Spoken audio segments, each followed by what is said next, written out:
Saya percaya Bapak Ibu Saudara yang dikasihi oleh Tuhan Yesus, semakin hari kita semakin dibekali oleh firman Tuhan untuk kita menjadi lebih luar biasa, kita menjadi lebih dahsyat lagi di dalam Tuhan. Hari ini kita akan bicara mengenai menerima kunci. Menerima kunci bagian yang pertama. Coba kita buka firman Tuhan dalam Hagai pada pasal yang pertama, ayat 4 sampai ayat yang ke-6. Dalam perjanjian lama, Hagai pada pasal yang pertama, ayat 4 sampai ayat yang ke-6. Ya, kitab Hagai pada pasal yang pertama, ayat 4 sampai ayat yang ke-6. Kalau boleh kita bisa baca secara bersama-sama Bapak Ibu Saudara yang dikasihi oleh Tuhan Yesus. Dikatakan demikian. Demikianlah firman Tuhan. Hagai pada pasal yang pertama, ayat 4 sampai ayat yang ke-6. 3, 2, 1, ya.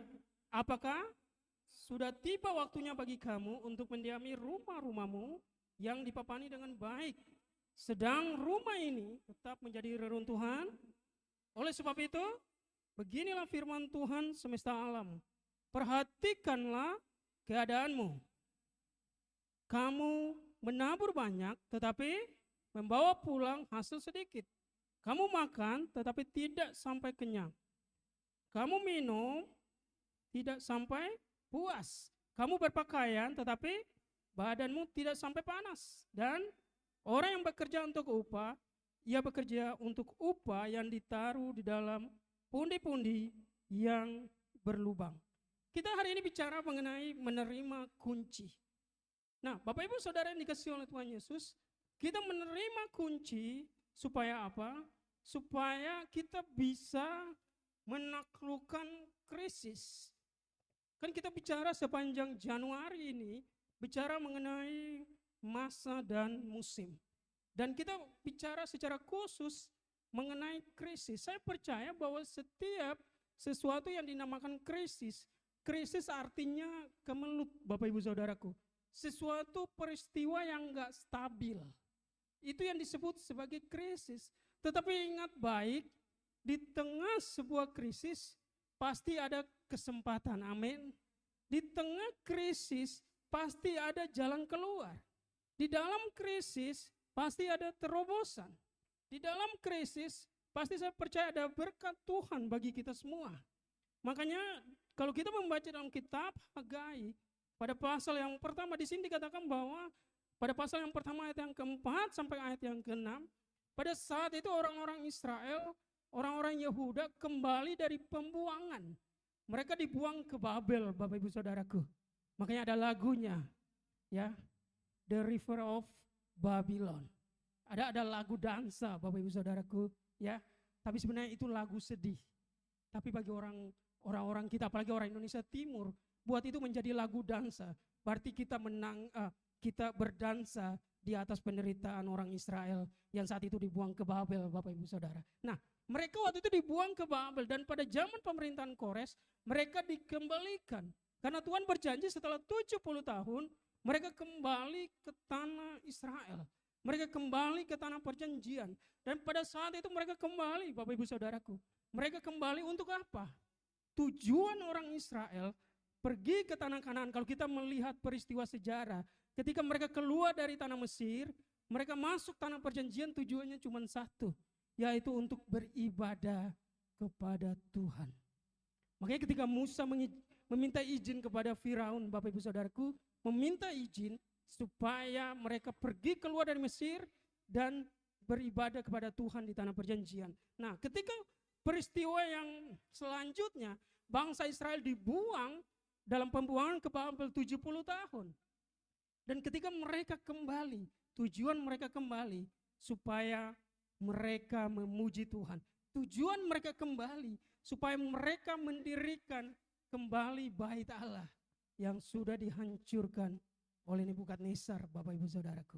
Dan ketika mereka kembali ke Yerusalem untuk membangun bait Allah, dan dalam proses kemudian Waktu itu terjadi hambatan, Bapak Ibu Saudaraku. Orang-orang Yehuda, orang-orang Israel berhenti membangun bait Allah. Makanya Hagai, Nabi Hagai di tengah krisis itu, kenapa mereka berhenti? Karena banyak hambatan dari bangsa lain.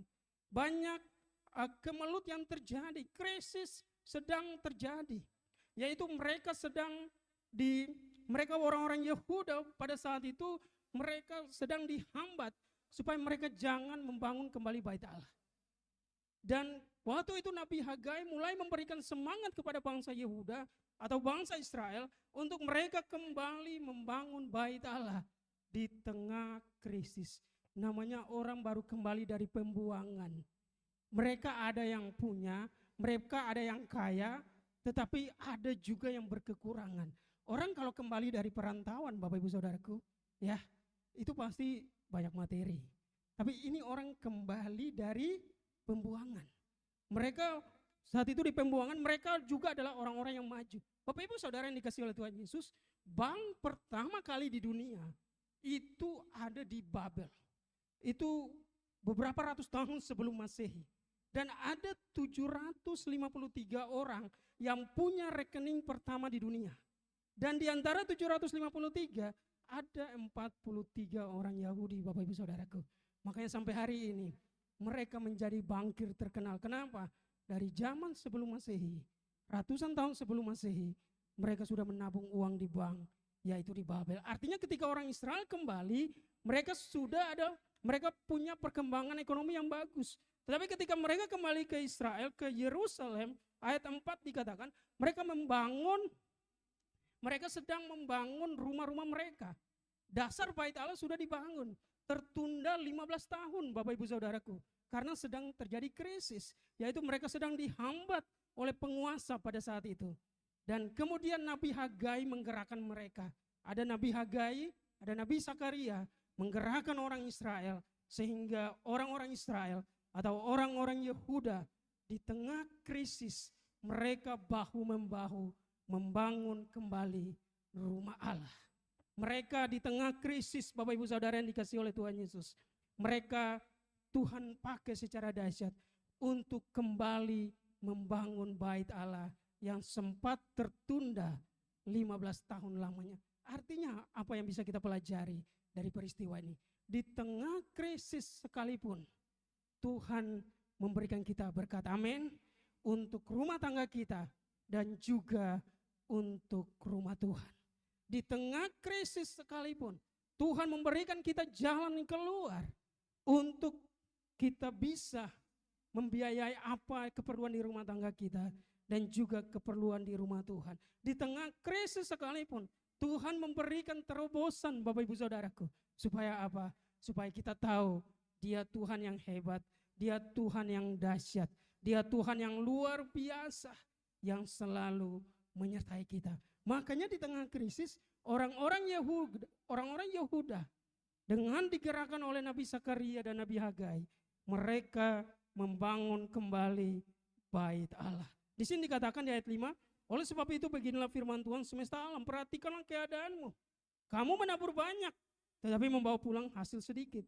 Kamu makan, tetapi tidak sampai kenyang. Kamu minum, tetapi tidak sampai puas. Kamu berpakaian, tetapi badanmu tidak sampai panas. Dan orang yang bekerja untuk upah yang ditaruh di dalam pundi-pundi yang berlubang. Artinya, mereka waktu itu sudah mengalami ekonomi yang baik. Tapi karena mereka nggak memperhatikan rumah Tuhan, mereka nggak membiayai rumah Tuhan, Bapak Ibu Saudaraku, berkat itu nggak bertahan lama di tangan mereka. Berkat itu nggak bertahan dalam jangka waktu yang lama di tangan orang-orang Yehuda pada saat itu. Artinya Bapak Ibu Saudara yang dikasihi oleh Tuhan Yesus, setiap berkat yang Tuhan berikan bagi kita dapat kita pakai untuk keperluan kita dan juga untuk keperluan Tuhan. Supaya apa? Supaya kita mengalami namanya terobosan. Dan kita sampai kepada slide kita, menerima kunci. Slide yang pertama, Bapak Ibu bisa isi di outline khotbahnya. Kerajaan surga menyediakan apa saja yang kita perlukan di masa krisis. Kerajaan surga menyediakan apa saja yang kita perlukan di masa krisis. Ketika orang Yehuda mengalami masa krisis, karena pertama ada hambatan untuk kembali membangun bait Allah. Bait Allah yang kedua, Bapak Ibu Saudaraku, ada hambatan, ada ketakutan tersendiri dari mereka untuk mau melanjutkan pembangunan bait Allah. Tetapi apa yang terjadi? Karena mereka percaya bahwa ada penyediaan dari sorga, ada penyediaan dari Allah Bapa di sorga. Makanya di tengah krisis mereka mau untuk melayani pekerjaan Tuhan.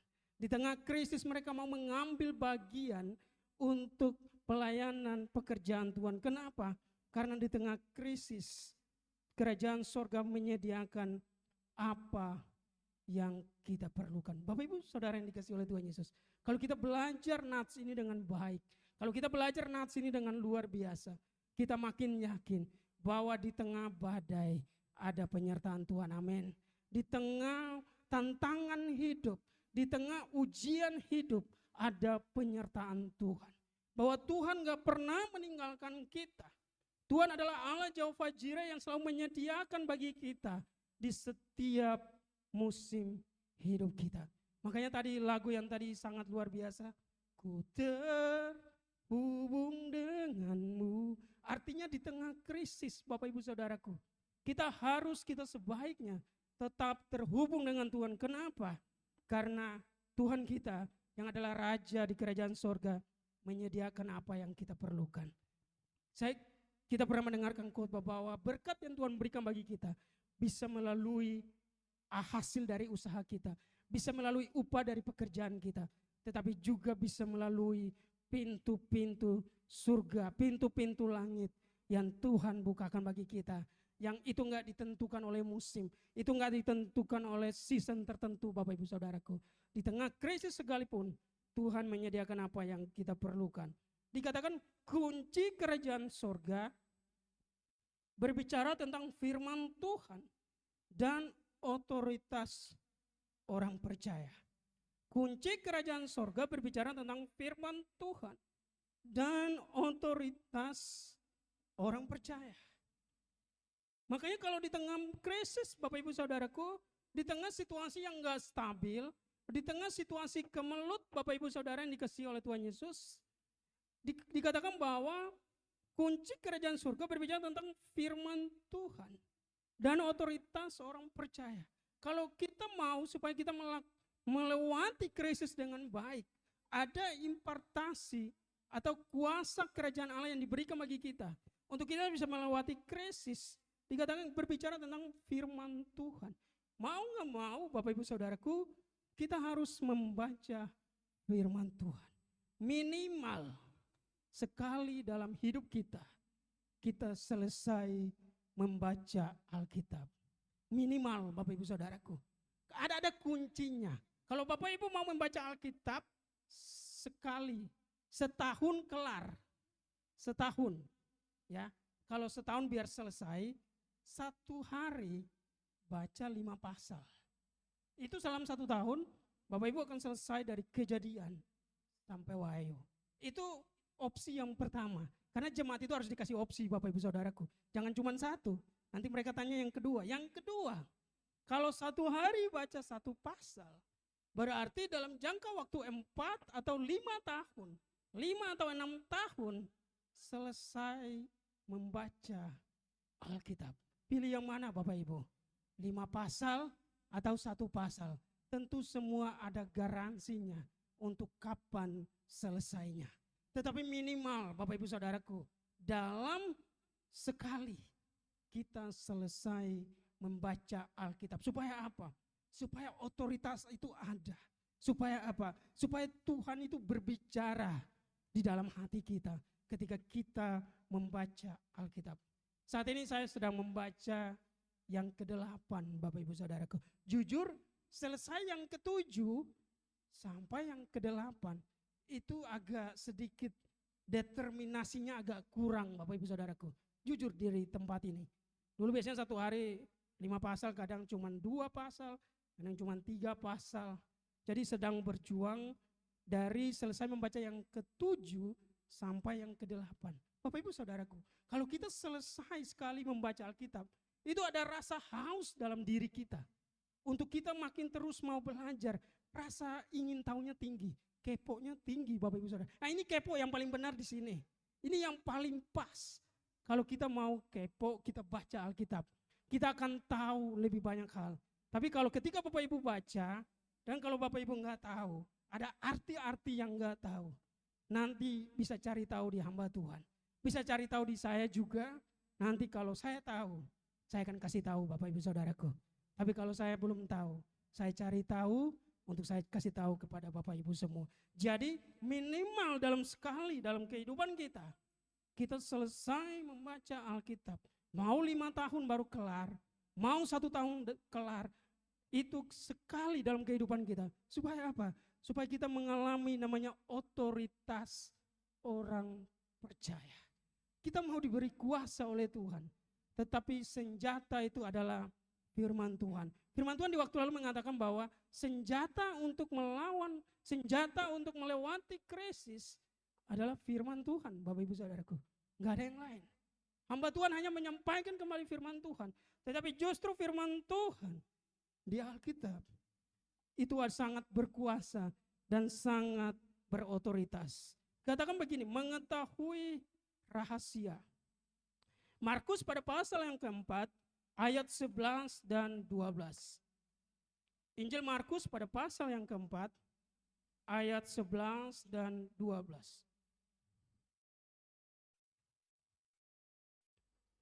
Injil Markus pada pasal yang keempat, ayat 11 dan 12 dikatakan, jawabnya, kepadamu telah diberikan rahasia kerajaan Allah, tetapi kepada orang-orang luar segala sesuatu disampaikan dalam perumpamaan, supaya sekalipun melihat mereka tidak menanggap, sekalipun mendengar mereka tidak mengerti, supaya mereka jangan berbalik dan mendapat ampun.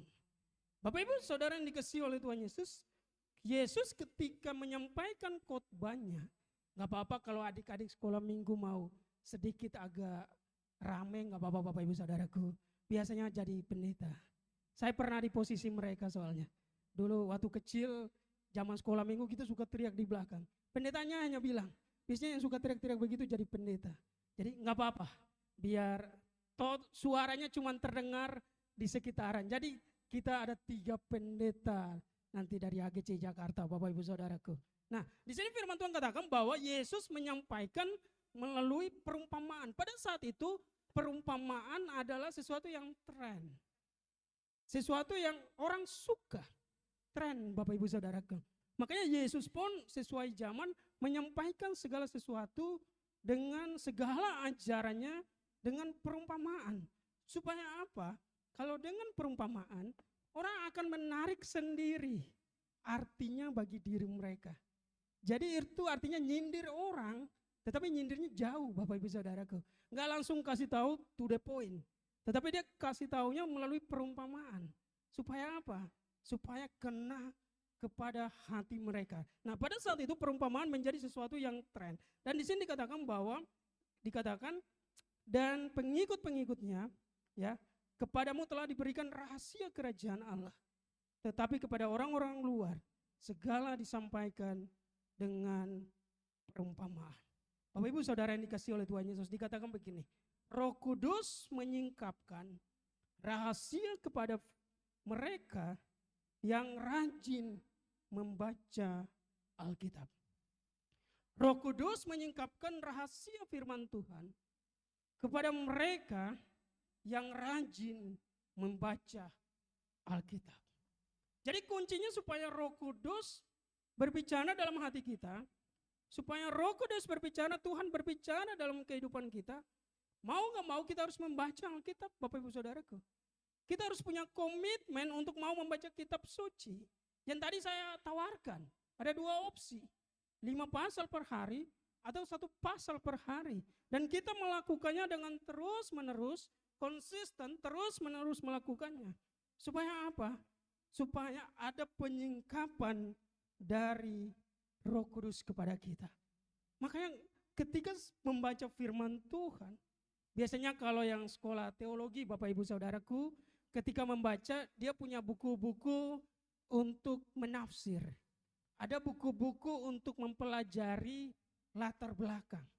Makanya ketika ada satu nats begini dikatakan, ketika Yesus mengutus murid-muridnya untuk memberitakan Injil, Yesus katakan kepada mereka, jangan menyampaikan apa? Apa Bapak Ibu Saudara? Salam. Salam supaya pemberitaan Injil enggak terhambat. Kenapa Yesus mengatakan begitu? Karena salamnya orang Yahudi, Bapak Ibu Saudaraku, Shalom. Mereka mengatakan Shalom. Dan ketika ada orang yang menjawab, mulailah percakapan. Dari suku mana? Kan ada 12 suku Bapak Ibu Saudaraku. Mulai ditanyakan, dari suku mana, dari kaum mana, tinggal di mana, ya rumahnya di mana, keluarganya siapa. Jadi dari salam itu muncul percakapan yang panjang. Makanya Yesus mengingatkan kepada murid-murid, kalau kalian memberitakan Injil jangan ucapkan salam. Kenapa? Waktunya bisa habis untuk bersalaman. Karena setelah salam banyak pembicaraan kelanjutannya. Makanya Bapak Ibu Saudara ini dikasihi oleh Tuhan Yesus, dikatakan begini, Roh Kudus menyingkapkan rahasia firman Tuhan kepada mereka yang rajin membaca Alkitab. Mulai hari ini kita punya komitmen Bapak Ibu Saudaraku. Ambil komitmen. Mulai hari ini kita mulai mulai membaca. Mulai dari Kejadian. Berurutan Kejadian, Keluaran sampai kitab Wahyu. Dan Bapak Ibu akan mengalami otoritas Tuhan. Bapak Ibu akan mengalami impartasi Tuhan. Bapak Ibu akan mengalami Tuhan akan berbicara dalam hati. Bapak Ibu akan banyak understanding atau banyak pengertian-pengertian yang baru dalam kehidupan kita. Kenapa? Karena rajin membaca Alkitab. Dikatakan begini, Tuhan mencari pekerja dan bukan pemilik. Tuhan mencari pekerja dan bukan pemilik. Coba kita buka dalam Kejadian pada pasal yang kedua ayat yang ke-15.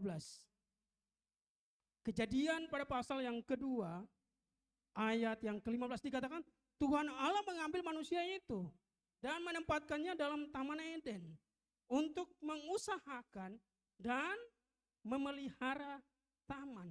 Bapak Ibu Saudara yang dikasihi oleh Tuhan Yesus, Tuhan memanggil kita untuk menjadi pelayannya sebagai pekerja, bukan pemilik. Makanya orang-orang Adam dan Hawa ketika ditempatkan di Taman Eden, mereka hanyalah orang-orang yang mengelola taman itu, mengusahakan taman itu. Sebagaimana juga gereja, Bapak Ibu Saudaraku, kita dipercayakan untuk menjadi pekerjanya Tuhan. Kita dipercayakan menjadi pelayannya Tuhan, pengerja-pengerjanya Tuhan. Tetapi ingat baik, kita bukan pemilik pelayanan. Yang pemilik pelayanan hanya Tuhan, amin. Hanya Tuhanlah pemilik pelayanan.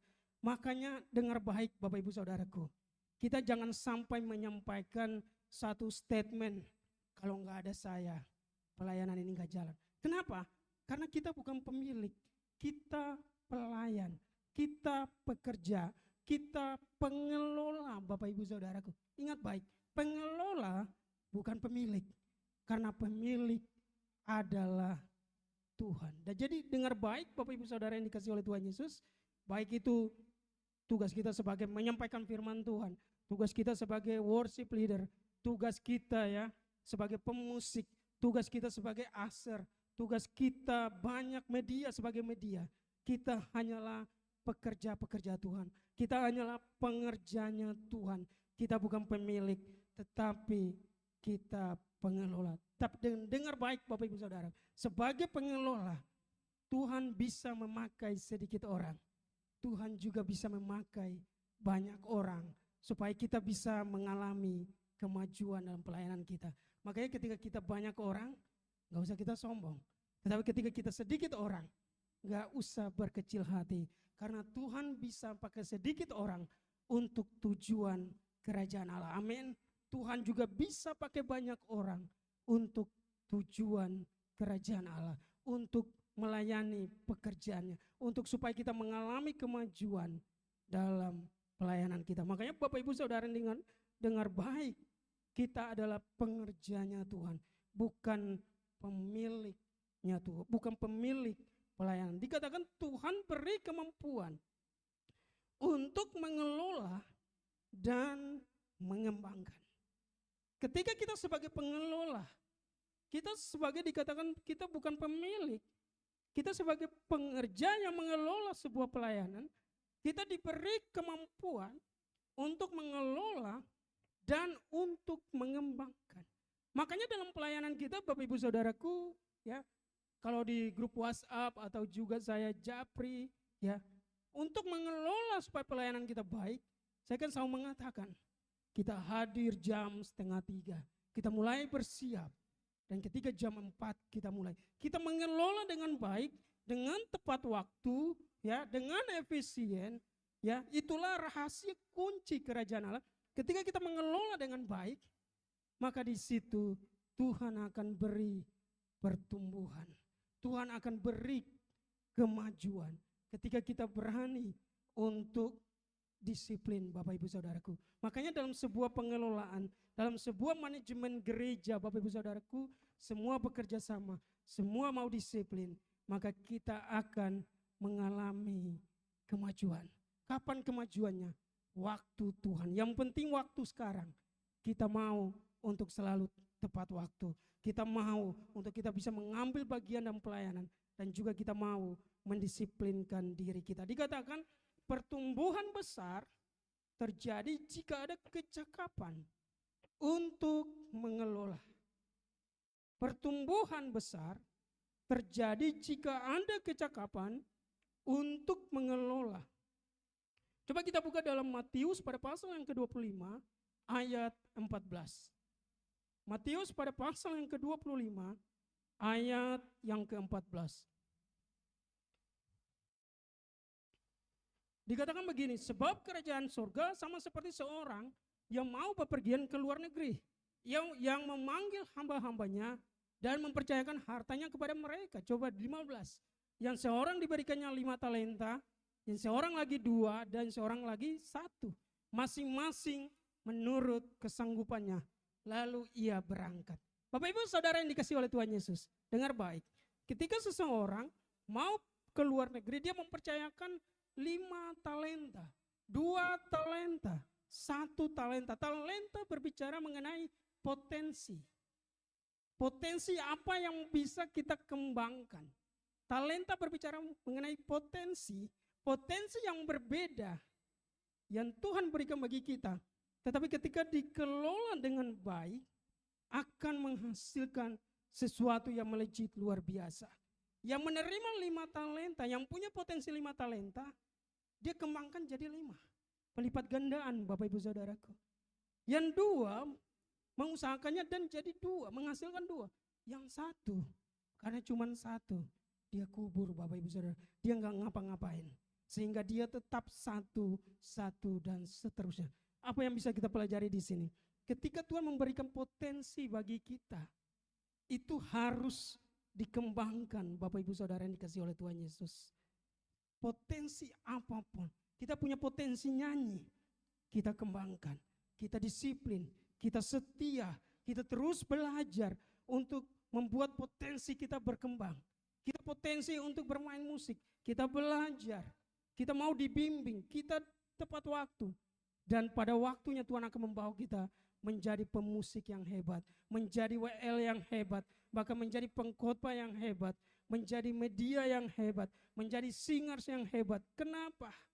Karena potensi itu sudah ada dan potensi itu dikembangkan Bapak Ibu Saudaraku. Potensi itu jangan disimpan. Makanya apapun yang menjadi potensi kita hari ini, apapun yang menjadi talenta kita hari ini, mari kita kembangkan. Supaya apa? Supaya pelayanan kita semakin berkembang. Kalau banyak potensi yang berbeda-beda, kita gabungkan Bapak Ibu Saudaraku, kita combine. Dan kemudian potensi ini menghasilkan sesuatu yang dahsyat untuk pelayanan pekerjaan rumah Tuhan. Dikatakan begini, Pastor Wiryo Hadi mengatakan kemampuan kita membangkitkan kepercayaan Tuhan. Kita harus punya kemampuan untuk membangkitkan kepercayaan Tuhan. Makanya seorang pelayan yang baik, Bapak Ibu Saudara yang dikasihi oleh Tuhan Yesus, punya potensi, punya jago main musik, nyanyi, ya, jago media, jago khotbah, tetapi harus mau melandasi potensinya dengan baca firman. Harus mau berdoa. Supaya apa? Supaya ada impartasi Roh Kudus. Yang orang-orang katakan supaya ada karunia, supaya ada urapan, Bapak Ibu Saudaraku. Kalau ada urapan, itu pelayanan kita akan menjadi berkat bagi banyak orang. Pelayanan kita akan menyentuh banyak orang. Pelayanan kita akan menjadi berkat bagi banyak orang. Orang akan ketika masuk dalam penyembahan, orang bisa merasakan hadirat Tuhan dengan dahsyat. Kenapa? Karena kita melandasi potensi kita dengan doa. Makanya bedanya pemain musik di gereja dengan di luar gereja adalah doa, Bapak Ibu Saudaraku. Bedanya penyanyi di gereja dengan luar gereja adalah doa dan baca firman Tuhan. Makanya seorang penyanyi yang hebat di gereja, seorang yang jago nyanyi di luar, belum tentu jago nyanyi di gereja. Kenapa? Karena harus ada sesuatu yang dilakukan supaya ada mendatangkan hadirat Tuhan dengan luar biasa. Mau berdoa, mau membaca firman, maka potensi itu Tuhan bawa membangkitkan kepercayaan dari Tuhan. Kalau Tuhan sudah memberikan kita bisa mempercayakan, kita punya kemampuan untuk membangkitkan kepercayaan dari Tuhan. Dimanapun, di komunitas manapun, Tuhan bisa pakai kita untuk menjadi berkat bagi banyak orang. Dikatakan begini, bukan krisis yang menentukan apakah yang ada di tangan kita bertumbuh, berkembang, dan menjadi lebih banyak. Melainkan kekuatan dan kemampuan kita mengelolanya. Bukan krisis. Jadi Bapak Ibu Saudara yang dikasihi oleh Tuhan Yesus, ketika kita masuk di tengah krisis, ketika kita masuk di tengah kesengsaraan itu, di tengah kemelut itu, enggak usah protes Bapak Ibu Saudaraku. Tetapi justru di tengah krisis, apa yang di tangan kita, Tuhan buat untuk bertumbuh, berkembang, dan menjadi lebih banyak. Kita punya kemampuan untuk mengelolanya. Makanya kembali saya ingat pun bahwa di tengah masa krisis seperti COVID kemarin, banyak hal-hal dahsyat yang muncul Bapak Ibu Saudaraku. Ada yang bisa main musik, ada yang bisa nyanyi, ada yang bisa khotbah Bapak Ibu Saudaraku. Karena banyak di rumah bisa punya latihan. Banyak, bahkan ibu-ibu banyak yang jago masak. Biasanya ada ibu-ibu yang gak jago masak Bapak Ibu Saudaraku, belajar. Bapak-bapak juga belajar. Sehingga banyak yang bisa jago masak. Artinya di tengah krisis, Tuhan ya bukan krisisnya, tetapi kemampuan kita untuk melewati krisis itu. Coba kita buka Bapak Ibu Saudaraku Roma pada pasal yang kelima ayat 3 dan 4. Roma pada pasal yang kelima ayat 3 dan 4. Saya bacakan bagi kita. Dan bukan hanya itu saja, kita malah berbangga juga dalam kesengsaraan kita atau krisis kita. Karena kita tahu bahwa kesengsaraan itu menimbulkan ketekunan. Dan ketekunan menimbulkan tahan uji. Dan tahan uji menimbulkan pengharapan. Artinya di masa krisis Bapak Ibu Saudaraku harus ada namanya ketekunan. Ketekunan itu apa sih? Orang yang gak mau menyerah Bapak Ibu Saudaraku. Belum ada jalan, dia gak nyerah. Belum terjadi terobosan, dia belum menyerah. Belum terjadi kemajuan, dia gak menyerah Bapak Ibu Saudaraku. Belum ada jalan keluar, dia gak menyerah. Makanya ketekunan dalam bahasa Inggris itu pakai kata long suffering. Ya, kesengsaraan yang panjang. Kapan selesainya? Hanya Tuhan yang tahu. Makanya di tengah masa ketekunan itu Bapak Ibu Saudaraku, kita doa. Kita diberi kemampuan untuk kita doa, kita baca firman Tuhan. Makanya kemampuan ketekunan itu digambarkan seperti ini. Seperti orang yang sedang bor. Misalnya pembangunan MRT Jakarta, itu pengeborannya lama Bapak Ibu Saudaraku. Dibor pelan-pelan sampai tembus. Makanya bukan cuma penyanyi yang bisa ngebor, Bapak Ibu Saudara. Ya, orang Kristen pun harus ngebor, Bapak Ibu Saudaraku. Bukan ngebor untuk goyang ngebornya, Bapak Ibu, tetapi doanya seperti bor. Doa terus menerus sampai sesuatu terjadi. Makanya kan biasanya ada kaos ya, push. Apa tuh? Pray until something happen. Artinya kita berdoa sampai sesuatu terjadi. Dibor, seperti bor itu Bapak Ibu Saudaraku. Dibor terus menerus sampai tembus. Makanya orang percaya harus mau untuk ngebor di dalam hal doa Bapak Ibu Saudaraku. Orang Kristen harus mau ngebor melalui baca firman Tuhan. Makanya di masa ketekunan itu, long suffering itu, kita doa, baca firman Tuhan, terus setia Bapak Ibu Saudara. Biasanya di masa ketekunan itu, kesetiaan akan teruji. Kenapa? Karena namanya juga long suffering, kesengsaraan yang panjang Bapak Ibu Saudara. Ketekunan. Enggak semua orang tahan dalam ketekunan. Makanya kalau orang yang tahan dalam ketekunan, dia enggak menyerah dalam ketekunan, dia akan menimbulkan tahan uji. Orang kalau tahan uji, gagal coba lagi. Enggak berhasil, coba lagi. Mungkin nangis Bapak Ibu Saudaraku. Gagal coba, enggak berhasil coba. Ya, belum terjadi mujizat, doa lagi. Tuhan belum buka jalan, tetap baca Alkitab. Kenapa? Karena dia sampai pada tahap tahan uji. Orang percaya harus punya ketekunan dan akhirnya mereka tahan uji. Dikatakan begini, Tuhan tidak akan memberikan apa yang kita doakan, melainkan apa yang bisa kita kelola. Tuhan tidak akan memberikan apa yang kita doakan, melainkan apa yang bisa kita kelola. Ketika Bapak Ibu Saudaraku kita berdoa supaya gereja kita punya tempat yang tetap. Nah, Tuhan akan menjawabnya ketika kita bisa mengelola tempat yang sekarang dengan baik. Kita bisa mengelola pelayanan yang sekarang dengan baik. Ketika kita bisa mengelolanya, manage-nya dengan baik, Bapak Ibu Saudaraku, mengembangkannya dengan baik, maka kemudian Tuhan akan mempercayakan hal yang lebih besar lagi kepada kita. Makanya ketika kita punya potensi untuk main musik, ketika kita doa, Tuhan saya mau bisa main musik, kita punya potensi itu. Tapi kalau enggak dikelola dengan baik, enggak belajar, enggak mencoba semua lagu, semua genre Bapak Ibu Saudaraku, enggak akan jadi pemusik yang hebat. Seorang penyanyi pun demikian. Cuman menyanyi lagu pop, tapi enggak coba lagu dangdut. Kan lagu dangdut rohani asik Bapak Ibu Saudaraku. Tadi kita ya, kiri, kanan, ke depan, wah luar biasa. Kita bisa memuji Tuhan dengan berbagai genre. Artinya ketika Tuhan memberikan sesuatu kepada kita, ya, apa yang bisa kita kelola dalam kehidupan kita. Makanya kalau kita bisa mengelola pelayanan dengan sedikit orang, Tuhan akan mengembangkan pelayanan kita untuk bisa dikelola dengan jumlah yang besar. Tetapi kalau sampai hari ini kita masih sedikit orang, ingat baik, Tuhan bisa pakai sedikit orang, Tuhan bisa pakai banyak orang. Tetap tekun Bapak Ibu Saudaraku, long suffering, kesengsaraan yang panjang, terus tekun sampai kita tahan uji, sampai kita katakan mau sedikit orang, mau banyak orang, Tuhan pakai kita untuk menjadi berkat. Tuhan pakai kita untuk menjadi berkat bagi banyak orang.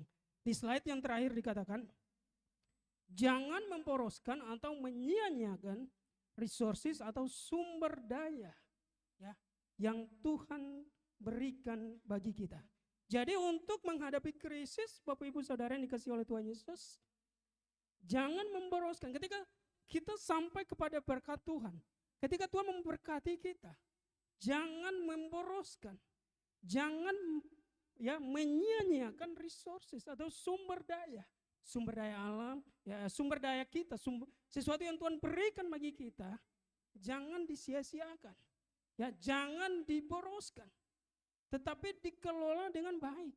Makanya ketika Tuhan memberkati kita, ingat baik, ya jangan seperti orang yang baru punya banyak uang dihabiskan dengan cara yang gak baik.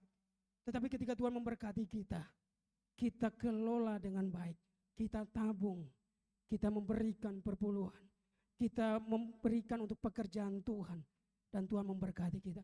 Tapi kalau kita belum punya uang pun Bapak Ibu Saudara, jangan pakai cara-cara yang cara-cara yang cepat.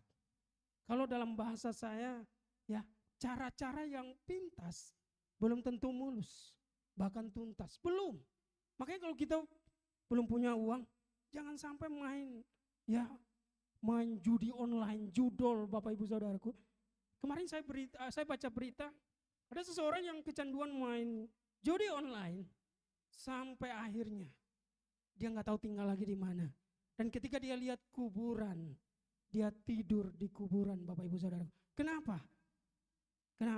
Uangnya habis, hartanya habis, resourcesnya habis untuk hal-hal yang gak produktif. Berbicara mengenai judi Bapak Ibu Saudara yang dikasih oleh Tuhan Yesus, ini kesaksian yang terakhir di khotbah ini. Ketika saya ke Makau, saya waktu itu ambil uang $50, saya mau coba-coba. Saya bukan pemain judi Bapak Ibu Saudara, ingat baik ya. Di mimbar ini saya bukan penjudi, apalagi main judi online bukan. Tapi anak muda ingat baik, jangan pernah main judi online. Jangan pernah coba-coba. Karena kalau sekali coba akan kecanduan. Dan kalau sudah kecanduan, segala sesuatunya habis hanya untuk judi. Dan ketika saya di Makau, saya mau coba Bapak Ibu Saudaraku. Saya pakai $50. Ketika saya lupa nama permainannya, tetapi yang pertama dikasih menang Bapak Ibu. 50 saya lupa jadi 100 atau jadi berapa. Dan ternyata manusia itu punya DNA judi. Oh, itu adrenalin terpacu Bapak Ibu Saudaraku. Kalau sekali menang, dia akan pasang semua. Saya juga kena Bapak Ibu. Saya pasang $100 dan kalah. Setelah kalah saya berhenti Bapak Ibu Saudaraku. Karena kalau mau lanjut habis semua. Bisa-bisa saya nggak bisa pulang ke Indonesia Bapak Ibu. Karena saya ke sana bukan untuk mau judi Bapak Ibu Saudaraku. Nah, ingat baik. Jangan sampai kita pakai berkat yang Tuhan berikan untuk hal-hal yang tidak produktif. Dan jangan pernah memakai jalan pintas. Karena jalan pintas belum tentu mulus dan tuntas Bapak Ibu Saudaraku. Dan ingat baik, jangan pernah mencoba judi. Makanya Alkitab katakan, jauhkanlah judi Bapak Ibu, perjudian itu dijauhkan. Karena apa? Itu adalah hal yang sangat mengikat. Hal yang sangat mengikat bagi kita. Kalau kita sekali coba, jangan-jangan menang. Jangan-jangan besok menang. Hari ini kalah, 1 minggu kalah, jangan-jangan besok menang. Jangan-jangan besok menang. Jangan-jangannya sampai tahunan Bapak Ibu Saudaraku. Apa yang kita punya? Tabungan kita habis. Harta kita habis. Hanya untuk judi yang hanya kemungkinan jangan-jangan menang supaya bisa kaya. Padahal yang menang di judi bandarnya Bapak Ibu Saudara, bukan pemainnya. Tuhan mau supaya kita jangan memboroskan resources atau sumber daya atau berkat yang Tuhan berikan bagi kita. Tuhan mau apapun yang menjadi potensi kita, jangan dikuburkan, jangan dimatikan. Tetapi apa yang menjadi potensi kita itu dikembangkan. Dan ingat baik, ketika kita mau mengembangkan, ini yang paling terakhir Bapak Ibu Saudara. Tadi saya bilang terakhir, ini yang paling terakhir. Ketika potensi kita dikembangkan, pasti ada pengejek Bapak Ibu Saudara. Mana bisa nyanyi, mana bisa main musik. Tetapi justru kalau Tuhan sudah berikan kita visi untuk terus kita gali potensi kita, maju terus Bapak Ibu Saudaraku. Gak usah dengar kiri kanan. Karena hanya orang yang fokus kepada Tuhan, yang diberikan visi supaya potensinya makin maju. Tetapi pengejek itu gak pernah diberikan visi supaya dia maju. Karena pengejek ketika diberikan visi, dia akan membunuh potensi pada dirinya. Dia gak akan mengembangkannya Bapak Ibu Saudaraku, tetapi dia simpannya. Ingat baik, mari kita kelola setiap resources yang Tuhan berikan bagi kita. Kita kelola setiap potensi yang Tuhan berikan bagi kita. Dan semua itu kita lakukan. Dan juga kita tetap mau baca Alkitab, kita tetap mau doa supaya apa? Tuhan pakai kita secara dahsyat di tengah segala situasi, baik itu krisis ataupun segala sesuatu yang bukan krisis. Di tengah krisis sekalipun ada kesempatan selalu bersama Tuhan untuk memberkati kita. Mari kita berdoa.